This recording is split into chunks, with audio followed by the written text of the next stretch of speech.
नमस्कार।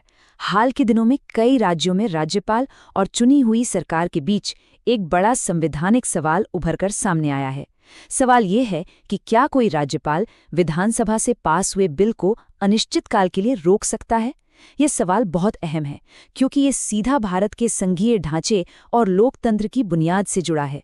तो चलिए आज इसी पूरे विवाद को समझते हैं।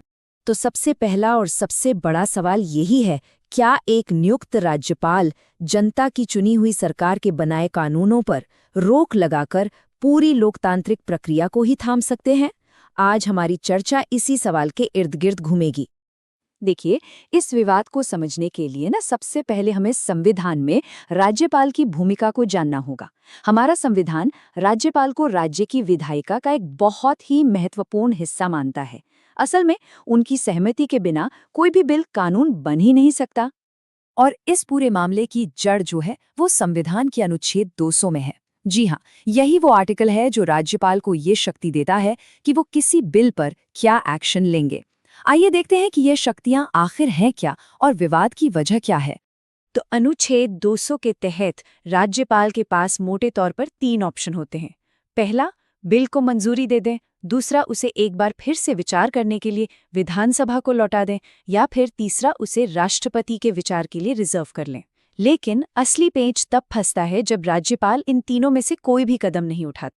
और यहीं से समस्या शुरू होती है, जब राज्यपाल इन दिए गए विकल्पों में से कुछ भी नहीं चुनते और बिल पर बस बैठे रहते हैं, कोई फैसला ही नहीं लेते। इसी को कहते हैं विधेयकों पर देरी का विवाद, जो आजकल कई राज्यों में एक बड़ा पॉलिटिकल और कॉन्स्टिट्यूशनल मुद्दा बन गया है। तो सवाल उठता है कि इस देरी से आखिर दिक्कत क्या है। देखिए, सबसे पहली बात तो ये कि कानून बनने की जो पूरी प्रक्रिया है वो रुक जाती है। इससे जो चुनी हुई सरकार है वो अपनी नीतियां लागू नहीं कर पाती और शासन प्रशासन में कई तरह की रुकावटें आने लगती हैं। मतलब इसका सीधा असर गवर्नेंस पर पड़ता है। ये सिर्फ एक प्रशासनिक दिक्कत नहीं है, बल्कि धीरे धीरे ये एक संवैधानिक संकट का रूप ले लेती है। सोचिए, जब एक संवैधानिक पद पर बैठा व्यक्ति अपनी शक्तियों का इस्तेमाल इस तरह करे कि लेजिस्लेटिव प्रोसेस ही ठप पड़ जाए, तो ये पूरे सिस्टम पर ही सवालिया निशान लगा देता है। इस मामले की गंभीरता को देखते हुए देश की सर्वोच्च अदालत यानी सुप्रीम कोर्ट ने भी अपनी चिंता जताई है। सुप्रीम कोर्ट ने हाल ही में बिल्कुल साफ शब्दों में कहा कि राज्यपाल बिना किसी ठोस कारण के विधेयकों पर फैसला लेने में देरी नहीं कर सकते। ये टिप्पणी अपने आप में इस मुद्दे के महत्व को बताती है। इस पूरे विवाद का असर बहुत गहरा होता है।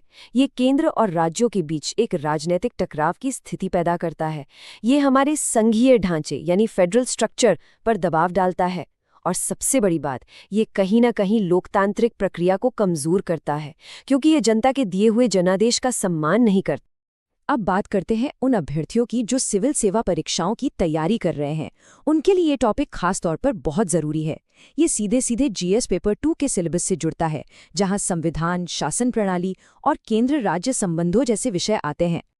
अगर हम परीक्षा के नज़रिए से देखें तो प्रीलिम्स में अनुच्छेद 200 या राज्यपाल की शक्तियों से जुड़े सीधे फैक्ट बेस्ड सवाल आ सकते हैं, लेकिन मेंस के लिए खासतौर पर जीएस पेपर 2 में इसका विश्लेषणात्मक पहलू समझना होगा, यानी इसका संघीय ढांचे और केंद्र राज्य संबंधों पर क्या असर पड़ रहा है, ये जानना जरूरी है। तो अब सबसे बड़ा सवाल ये है कि इस संवैधानिक गतिरोध का हल क्या है, आगे का रास्ता क्या हो सकता है। खैर, एक्सपर्ट्स ने इस पर कई सुझाव दिए हैं जिनसे इस स्थिति को बेहतर बनाया जा सकता है। कुछ समाधान जो सुझाए जाते हैं वो ये हैं। पहला, राज्यपाल के लिए बिल पर फैसला लेने की एक समय सीमा तय कर दी जाए। दूसरा, सुप्रीम कोर्ट ने जो दिशा निर्देश दिए हैं उनका सख्ती से पालन हो। तीसरा, सहकारी संघवाद यानी कोऑपरेटिव फेडरलिज्म की भावना को बढ़ावा दिया जाए, जहां टकराव की जगह सहयोग हो। और सबसे जरूरी, राज्यपाल का पद राजनीतिक रूप से निष्पक्ष बना रहे। और आखिर में हम इस चर्चा को एक बड़े सवाल के साथ यहीं छोड़ते हैं। क्या राज्यपाल की भूमिका और उनकी शक्तियों में सुधार की जरूरत है, या जो व्यवस्था अभी है उसे ही बनाए रखना चाहिए? इस पर सोचना और एक संतुलन बनाना हमारे लोकतंत्र के स्वास्थ्य के लिए बहुत जरूरी है।